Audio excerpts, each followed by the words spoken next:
ओम नमः शिवाय। ओम नमः शिवाय। ओम नमः शिवाय। ओम नमः शिवाय। ओम नमः शिवाय। ओम नमः शिवाय। जय माता रानी की मित्र। क्या हाल चाल है भाई? सब ठीक ठाक तो हैं? Yes, I am fine.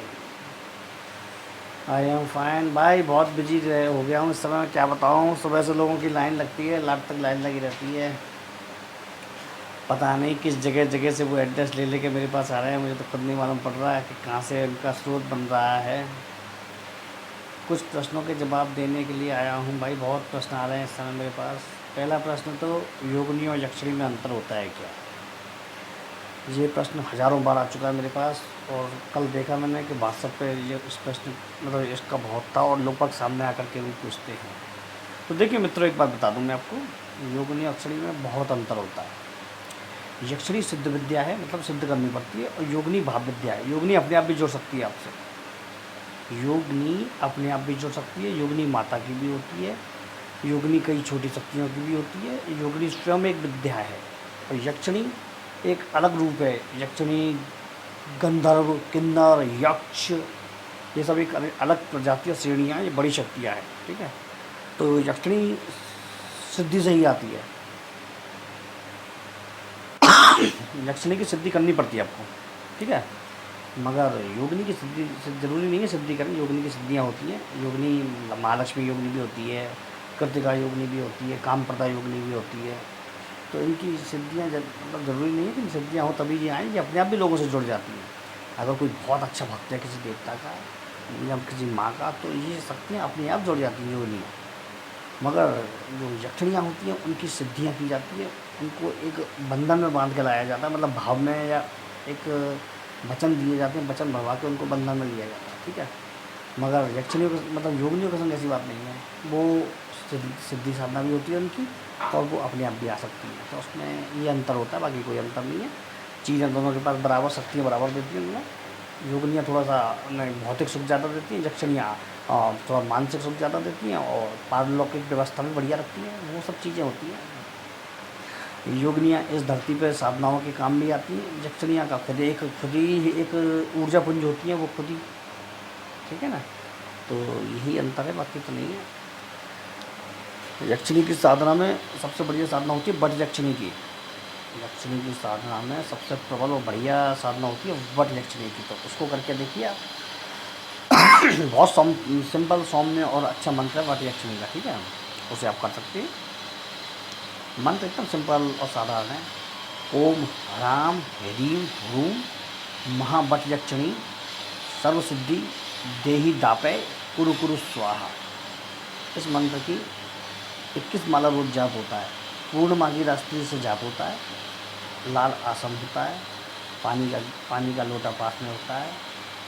पंच मिठाई प्रसाद रखी जाती है। तिली के तेल का दीपक होता है। ये सब बहुत सिंपल सिंपल सी पूजा है।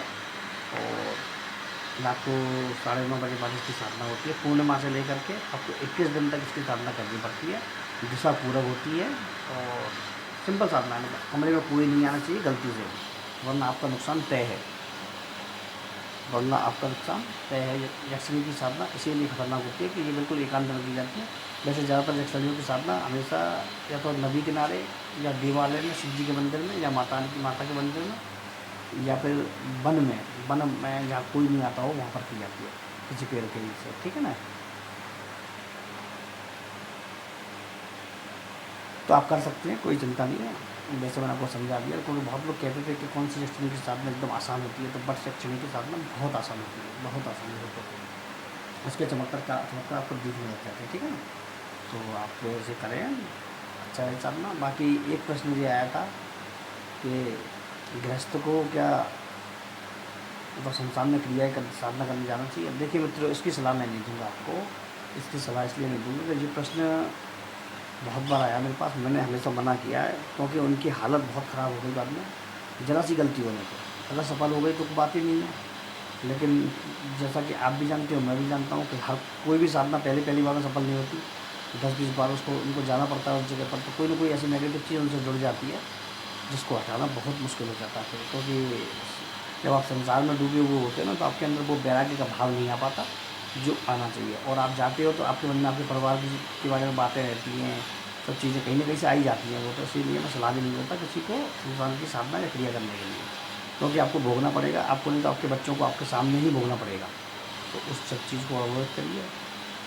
तीसरा चीज़ ये आता है कि गुरु मंत्र होता है किसको समर्पित करना चाहिए, गुरु को या देवता को। देखो मित्र, ऐसा है कि जी आपकी भाव, आपकी धारणा है, आप जिसको चाहे समर्पित कर सकते हैं। वैसे देवता को ही समर्पित करना चाहिए, देवता ही महान है। गुरु आपको जिस देवता का मंत्र देता है उस देवता को वो मंत्र समर्पित करना चाहिए। हनुमान जी का दिया है तो आपको हनुमान जी का समर्पित करना चाहिए। गुरु को तो फल अपने आप मिल जाएगा। अगर गुरु ने आपको सही दीक्षा और सही फल मंत्र दिया है या फल दिया है तो उसका फल तो आपको मिल जाएगा, वो तो चिंता ही नहीं है। 75% आपको मिलेगा, 25% गुरु के पास जाता है। ठीक है ना, ये होता है। बाकी तो मैंने जानकारी डाल दी है, आप तो पूछते रहा कीजिए, कोई बात नहीं, कोई टेंशन नहीं। मैं कोई अब दूसरे चैनल पर वीडियो डालने वाला हूँ शाम को, बहुत ज़बरदस्त कोई साधना की। ठीक है ना, तो चलिए मित्रों, आज्ञा दीजिए मनोज भाई को। जय माता रानी की।